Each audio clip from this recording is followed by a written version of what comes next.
This is Tristan Merl's exploration of the instrumental space of technology and planning, Episode 3, Section 2, Aviwe as a Teacher.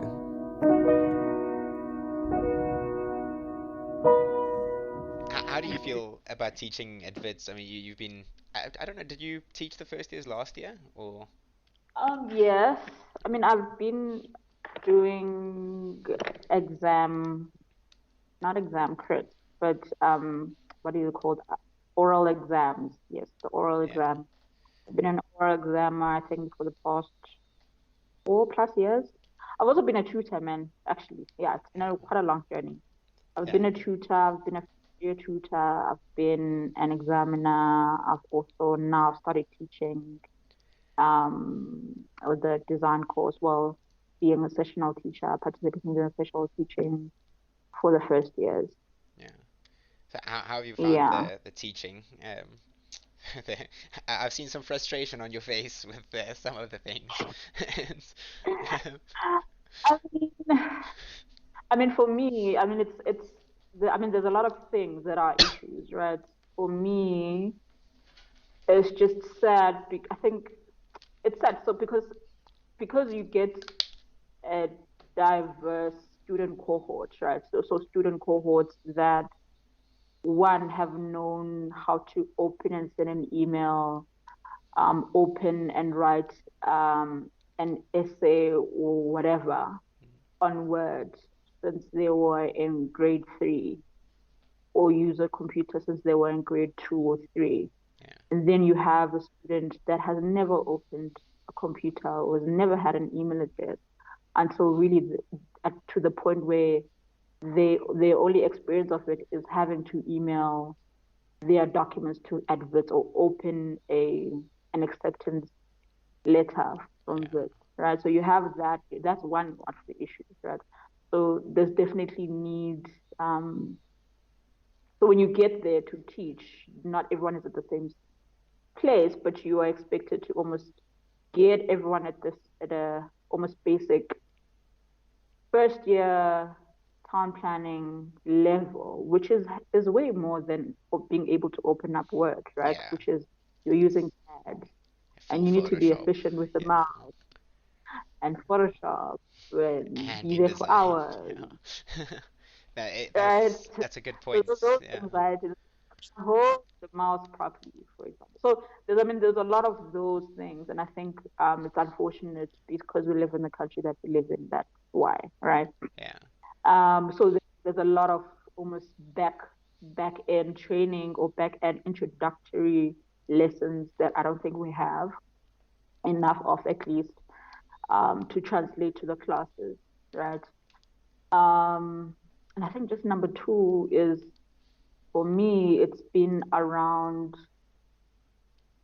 the I think the level that we I'm not sure. I'm not sure if it's the level that we expect the students to be in versus the level that they actually should be in, right? yeah, For example, it's not expected that students are able to be proficient by the end of first year with CAD, Revit, and Photoshop in design at first day. It's like everything is introductory, right? yeah, And because of the amount of time that's spent in other courses, you can't expect them to be, right? Whereas I I think by the end of first year, you should at least be able to do very fundamental things as a Javs. You should be a beginner's Javs person yeah. by the end of first year.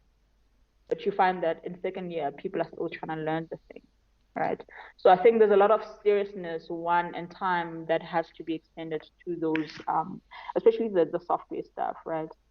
Um, Yeah, I think. and for me, yeah, it's just I think that I expect for me one, for instance, now is that a lot of offices are migrating to things like Revit. Yeah, Much as it's important to understand the hand drawing and be very familiar with the hand drawing, I think the focus is that the students only focus on the hand drawing, which is an approach that I respect. but I think it really lets the students down when it comes to competing with their peers when they come second year, for example.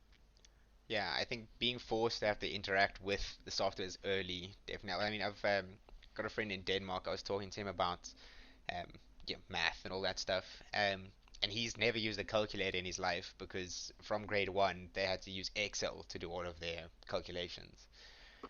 And So, that's, I mean, you're walking out of high school an expert in the program. And I think that's mm, definitely not a luxury we have like in South Africa. I remember like the first days I was tutoring, it's literally as you say, like someone's never touched a mouse in their life before. Um, mm, and then having to take someone from never having touched a mouse before to being able to scan documents, draw everything on um, the InDesign and the Photoshop. It's a challenge, but I don't think it's something that can't be done. I think um, especially when you're forced into that uncomfortable situation of having to do something, you learn faster. But I think maybe the approach of expecting like planning drawings like really early, maybe that doesn't work. So what I was thinking is maybe taking instead of expecting them to do the the same project on InDesign, you kind of let them do the drawing project and then like hone their skills of interpretation and spatial analysis, and then you just teach them InDesign through I don't know, like a simplified like make a website on InDesign because that'll show you all of the mhm, basics and it won't clash with your actual like becoming like a planner who can think through an issue. Um, I think the mhm. combination of having to like do all the readings and try and apply the Lynchian principles and then also just figuring out where the buttons are in Photoshop, it's it's clearly been a struggle.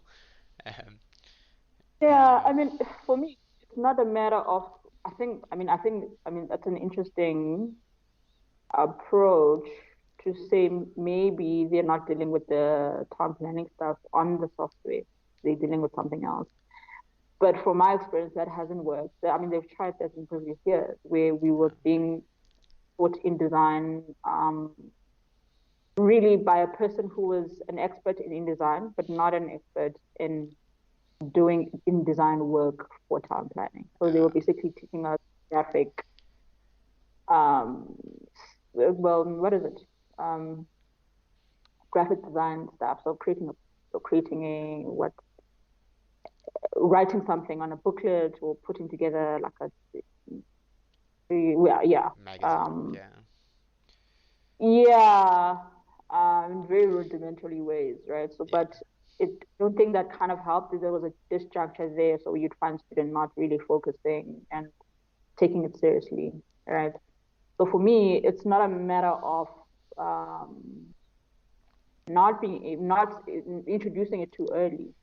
Rather than I think there should be more time spent trying to do that, right? So instead of, for example, one class a week, where now you are basically are forced to cram all these things that you need to do for your digital presentation for another class into one day. yeah. That's I think you hit the nail on the head there more because I thinking back to my first year, we had like word classes and things like that, and you just don't end up focusing. Um, because it's not something pressing that you have to do right now. So, hello? Yeah. Yeah, yeah. So yeah, maybe it is best to have the work being part of the thing, just increasing the time. Yeah. I Uh, mean, it also like things like I think it also should be fun, man. Like how you're saying, it does not necessarily have to be these this hectic thing, but because you're learning a new software, it's gonna be painful, right? yeah, So therefore, you need more time, right? But also, I think there's also a back end, just basic things that you should understand on all the softwares, right? Because as town planner, we don't only use InDesign. We use PowerPoint, we use Canva. Word, right? So all these things are important, right?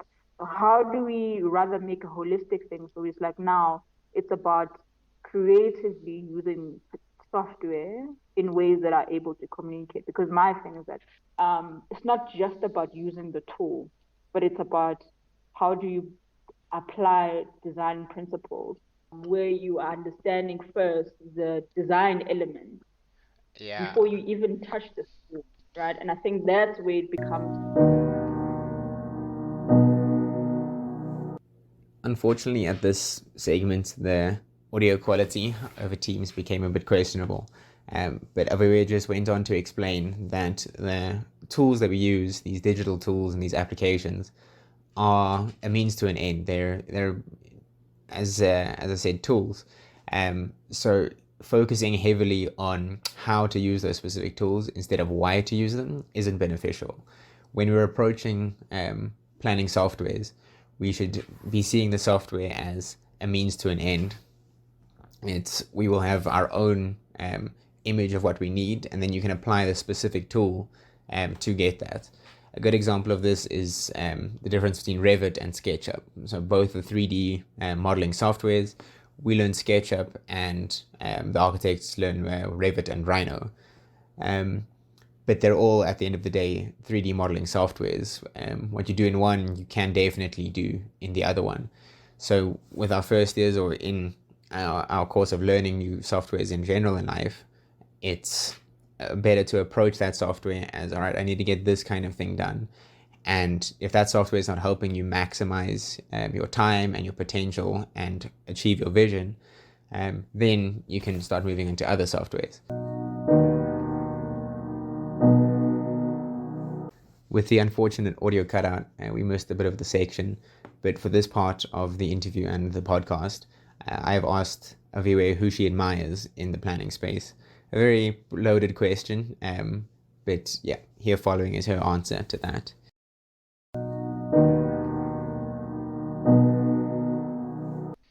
I think for me, the spectrum is quite vast. I have linked two of the songs that Aviwe is currently enjoying in the section below. You might also see it at the top right of your screen. Of the work, unfortunately, we can't play it because of copyright issues, but please go give them a listen. When it comes to urban design anyway, I think it would be Jan Gale. Unfortunately. I wish I had some similar example, but for me, a go-to person would be Monica Bonico from ASM. I think she's taught me so much in terms of the need to be able to be adaptable and be able to communicate, right?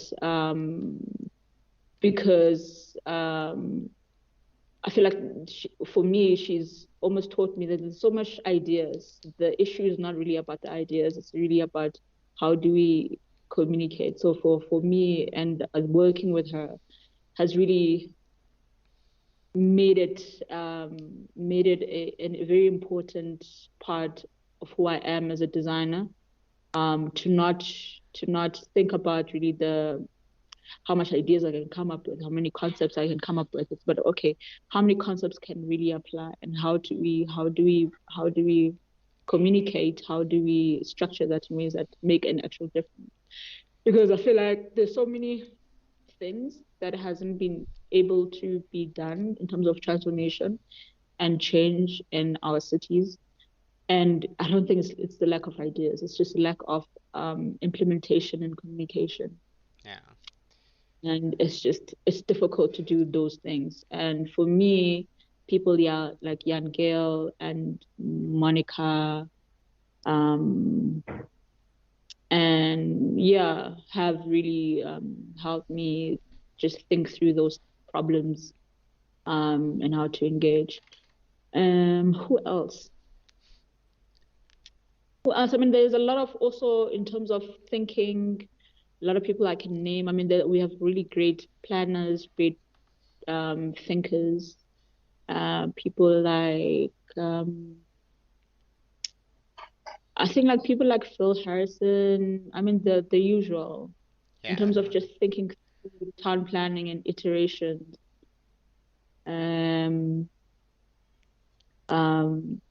But for me, it's also people who lie outside the town planning world. I'm currently really inspired by different other practitioners. And fortunately or unfortunately, but in the architectural space. And it goes back to this communication thing. I don't know if you know Bjark Angles.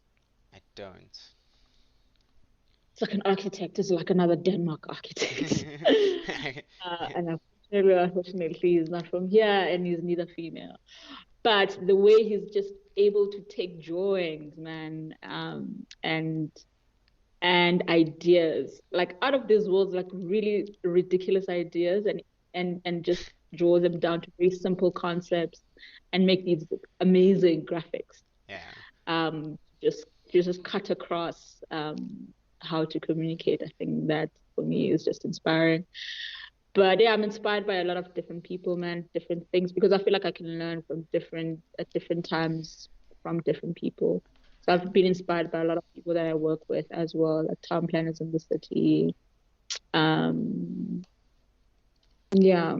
I think also, I mean, for me, I must say Salam Kabela as well as inspiring, and it goes back to that communicating thing, right? Yeah. So for me, it's important for an idea to one be speak to the issues at hand, right? To really try to speak out two important complex issues, but solve them in a very beautiful way. Like it's not enough for me to be able to do a plan that communicates what's in there, but it needs to evoke, like it needs to be atmospheric, it needs to invoke something, be inspiring as well. So for me, that particular inspiring, and also the idea around looking outside of town planning sphere for inspiration. So he's taught me a lot of other artists like graphic designers, artists, and like different types of artistry that can inform the way you see the world. Yeah. People like Mobile, like it really kind of stick it to you that you need to look beyond the built environment industry for inspiration, for understanding the world through music. But yeah, so it will be different people, man. Depending on the type, that's a very reasonable Yeah, or response, because different aspects. you're gonna get that inspiration for different aspects of your daily life, from different people. Yeah. But I think also what is really inspiring is the are my peers.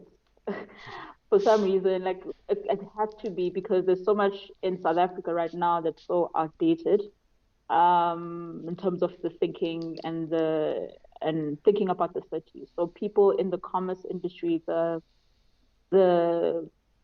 I don't know if you know Mesh startup, Oh no. Mashudu. There's basically these tech guys in South Africa, very young tech black guys that do these podcasts. They really think about tech and how tech can. They think about small businesses, so like small businesses in the city, and how they almost leverage different industry, either the creatives or create tech that enable different small businesses to perform better, or people who create who are startups basically in the industry, and Yeah. how they think about solving problems and the city. It's quite inspiring, I think. Yeah, I So think it's like that's different, micro like scale. Yeah. yeah, it's like mm, yeah. So yeah, just that kind of. All right. And then the final last one, the surprise question, is what's your favorite song right now? What are you listening to that you're enjoying? Yo,